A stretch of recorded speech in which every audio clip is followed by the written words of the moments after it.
apapun kerentennya dalam hati kita untuk mengerjakan hal-hal yang berlawanan dengan hukum Allah dan hukum negara, maka sejatinya itu adalah strategi dan langkah-langkah setan untuk menjerumuskan bangsa manusia.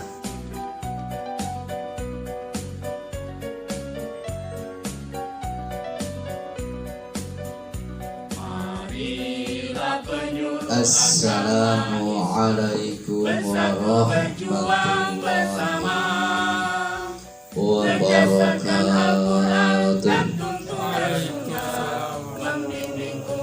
Bismillahirrahmanirrahim.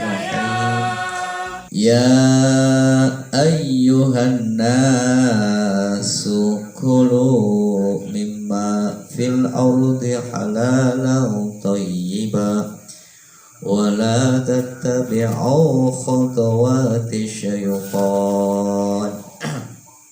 Al-ayat surat Al-Baqarah ayat berapa ini? 168. Ya ayyuhan nasu, hei manusia kabeh. Qala dawu sapa Ibnu Abbas radhiyallahu anhuma, nuzilat den turunaken opo al ayatu ayat ya ayyuhan nas ini diturunkan fil ladzina ing dalem wong akeh haramu kang pada mengharamkan sapa wong ala anfusihim ing atase awak dheweke wong ngaramaken asawa iba ing onta saibah. Onta saibah itu onta betina yang dibiarkan pergi kemana-mana disebabkan adanya nazar seseorang. Jadi di zaman jahiliyah itu orang bernadar, lamunan kita nandur semangkai bagus, kita arep nadar ontakian arep diuculakan, gitu. Nah, ontanya rata-ratanya onta betina diuculakan, dia tidak ada yang punya, tidak boleh disembelih, tidak boleh dimakan, sama mati ya. Nah, itu namanya onta onta saibah. Jamaknya adalah saibah. Dan ini haram dimakan, nggak boleh dimakan itu, karena onta ini termasuk onta yang dinadarkan. Ini zaman jahiliyah. Wal wasaila lan wasail, domba wasilah. Domba wasilah itu misalnya ada anak wedus lahiran kembar. Kembar ini anaknya lanang dan wadon. Anaknya lanang dan wadon. Nah, anak lanangnya ini tidak boleh disembelih, tidak boleh dimakan. Nah, anak lanangnya ini disebutnya domba wasilah atau wasail. Dan hanya boleh dipersembahkan untuk berhala. Jadi anak lanangnya dipersembahkan untuk berhala. Jadi enakan zaman jahiliyah itu berhala ke wedusnya. Wal bahairo lan mengharamkan bahair atau onta bahiroh. Onta bahiroh itu onta betina yang sudah pernah beranak 5 kali, dan anak yang kelimanya itu lanang. Jadi kalau beranak 5 kali, tapi kalau anak kelimanya tidak lanang, tidak disebut onta bahiroh. Anak yang kelimanya lanang, lalu dicirii onta itu, telinganya dicekris, dan ini tidak boleh dimuati, muatan yang berat-berat tidak boleh ditunggangi, tidak boleh diperas susunya, dan tidak boleh disembelih, tidak boleh dimakan. Itu adat-adat orang jahiliyah. Ada sebagian orang jahiliyah dulu mengharamkan hewan-hewan itu tidak boleh dimakan. Onon. Siapa orang-orang itu?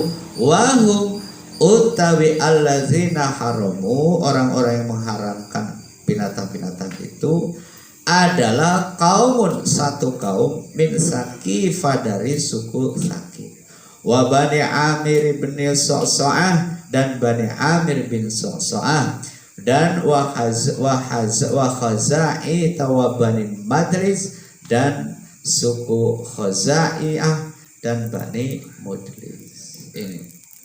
Ini yang mengharamkan.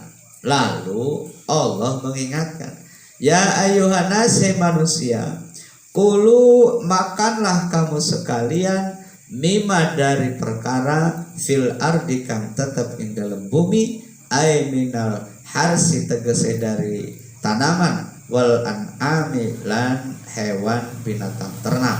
Makanlah halalan ing makanan yang halal, thayyiban hale baik, ay mubahan.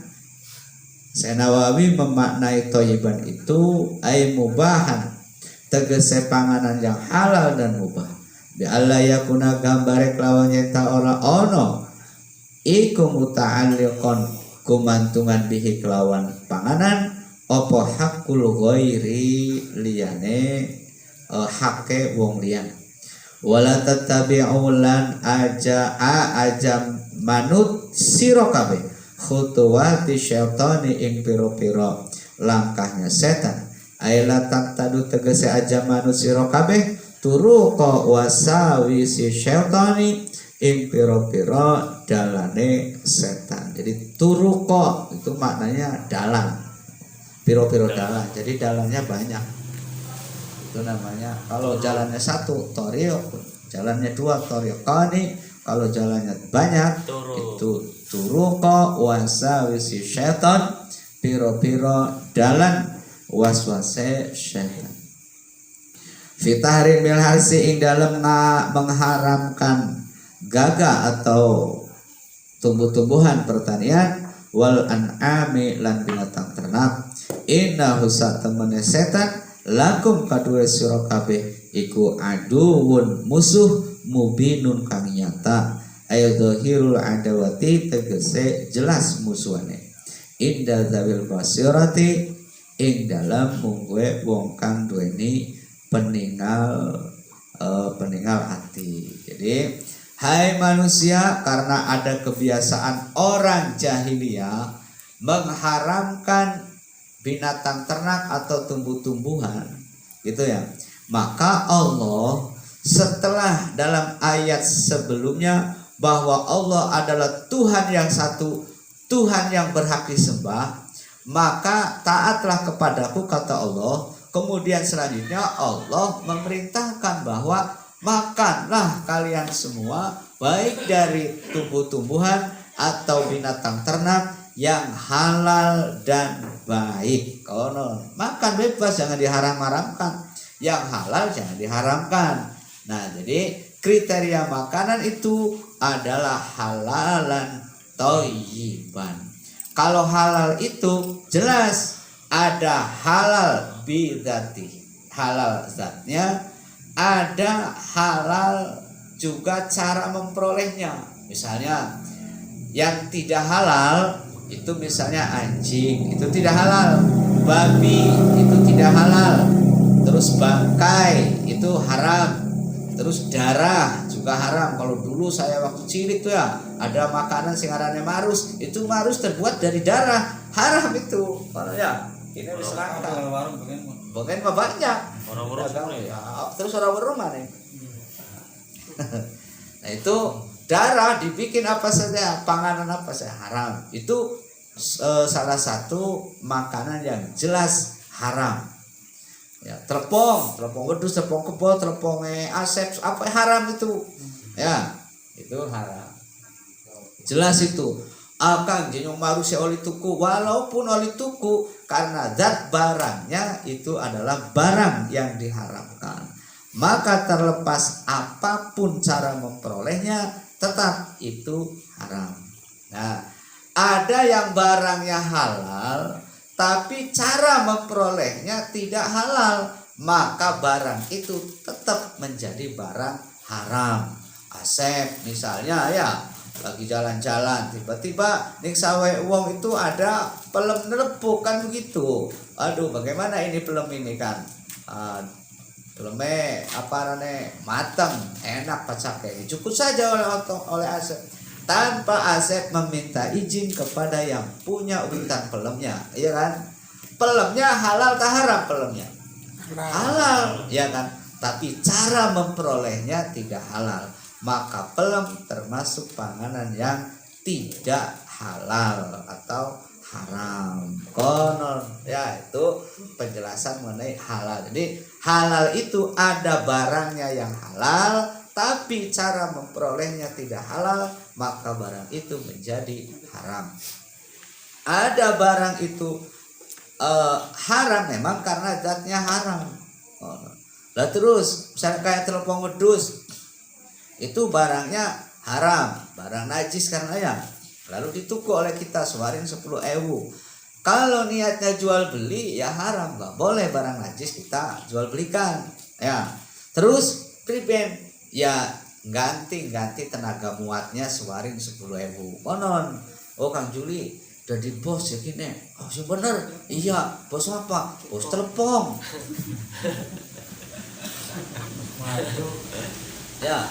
Ya telepon nggak bos ya. Ada bos telepon. Oh, jadi bos ikine, bos telepon. Seharinya pira 10.000. Nah, itu niatnya jangan jual beli, jangan tuku. Kalau tuku itu tidak boleh. Kenapa? Karena barang najis. Maka akadnya atau niatnya itu mengganti tenaga Kang Juli muat telepon sehari itu 10.000. Konon baru itu boleh ya, karena jasa teleponnya gratis. Oh baik hati ya bos telepon, kan? Nah ini jadi barang yang halal. Terus misalnya wedus, haram tak halal itu? Halal, tapi matinya tidak disembelih, ya kan? Oh mangan suket atau mangan suketnya tas disemprot, tas diobat, matilah wedus itu. Ya kan, cuman mati habis mati, wis langka, ampekane langka, tapi belum 5 menit. Ya, belum 5 menit. Nah, priben itu akhirnya diatengi, ditetel, diatengi. Halal tak haram itu? Haram. Kenapa? Karena tidak disembelih. Walaupun wedusnya halal, cuman karena matinya tidak disembelih, maka kriteria sudah bangkai dan itu haram. Ini bab halal. Terus tidak cuma halal hak makanan yang kita makan itu, tapi yang thayyiban, yang baik. Nah ini ulama-ulama banyak berpendapat mengenai definisi daripada thayyiban. Ada yang mengartikan thayyiban itu yang enak, yang lezat, konon loh. Oh, yang enak, yang lezat. Makanlah makanan yang halal dan yang enak-enak, konon. Makanya, iya gitulah kira-kira. Terus kalau Syekh Nawawi mengartikan thayyiban itu mubahan, panganan yang mubah yang tidak ada hak orang lain di situ.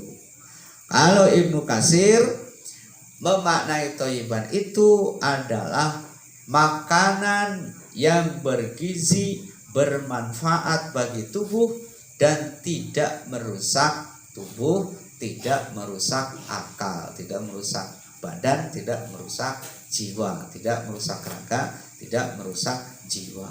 Itu misalnya apa itu kecubung lah, kecubung itu merusak akal, maka nggak boleh ya, walaupun oleh tuku nggak boleh kan. Itu Ibnu Katsir. Jadi terus iwak, kalau iwak itu ada hadisnya, bangkai yang halal itu bangkai walang dan bangkai iwak. Jadi kalau iwak mati halal itu ya, tapi ketika sudah metu ulernya, sudah busuk, yaitu sudah akan merusak pada tubuh, maka ini tidak termasuk thayyiban. walaupun halal tapi tidak toyiban, ya nggak boleh kita makan ya.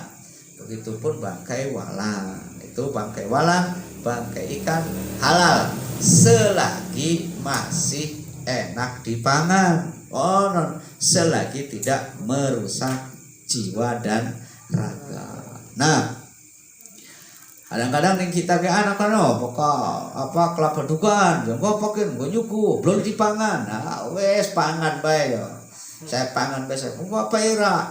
Nyuku kelapa muda mau ngucin, terus pangan set, berdiri kayak cin.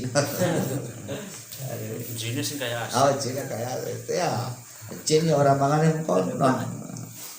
Ini apa namanya, kebiasaan orang jahiliyah mengharamkan binatang ternak yang sejatinya itu halal. Wala tattabi'u khutuwati syaitan, dan mengharam-haramkan perkara yang halal atau menghalal-halalkan perkara yang haram itu adalah khutuwati syaitan, cara-cara syaitan dalam menggelincirkan umat manusia. Karena itu selanjutnya Allah mengingatkan, innahu lakum aduwwum mubin, bahwa setan adalah musuh kita yang nyata. Karena setan itu bersumpah seumur umur seanak putue akan ngajak manusia sebanyak-banyaknya untuk menjadi teman dia di neraka. Kalau setan ya, maka setan adalah musuh kita yang nyata. Jangan kita mengikuti langkah-langkah setan. Mana langkah setan itu cirinya? Mana-mana langkah itu yang menyebabkan kita jauh dari Allah, menyebabkan kita tidak pada syariat Allah, itu sudah bisikan-bisikan setan. Innama ya'muru, angin pestine perintah sapa setan kum ing sira kabeh, perintah bisu iklawan alam, ala qaubihi tegese kelawan alam, minadzunubi saking piro-piro dosa, allati dosa la hadda kang ora ana had iku maujud fiha ing dalam dosa, wal fahsya'i lan perkara kang jember, ay al ma'asi tegese piro-piro maksiat, allati maksiat fiha kang iku tetep ing dalam allati haddun utawi had. Jadi kalau su itu adalah maksiat dosa yang tidak ada hadnya. Had itu tidak ada hukumannya. Misalnya apa yang tidak ada hukumannya itu melendengi uang misalnya tuh ya. Terus apa mana ini teh kebo apa lah, itu namanya had apa su, perkara-perkara yang dosa yang tidak ada hukumannya. Kalau wal fahsya itu dosa-dosa yang ada hukumannya, misalnya zina, nyolong dan sebagainya, itu ada hukumannya. Dan semua itu kerentek-kerentek hati yang mengarahkan kita melakukan perbuatan seperti itu adalah langkah-langkah setan untuk mengajak bangsa manusia sebanyak-banyaknya untuk jadi bature ning neraka. Wa antakulu lan yentong ngucap sapa sira kabeh alallahi ing atase nama Gusti Allah ma ing perkara la ta'lamun kang ora ngerti sapa sira. Dan setan ngeleteki kita-kita anlih supaya ngomongaken perkara kang kita dewek sebenarnya belum ngerti konon. Ngomongkan hal-hal yang terjadilah nanti berita hoak, berarti berita hoak ya.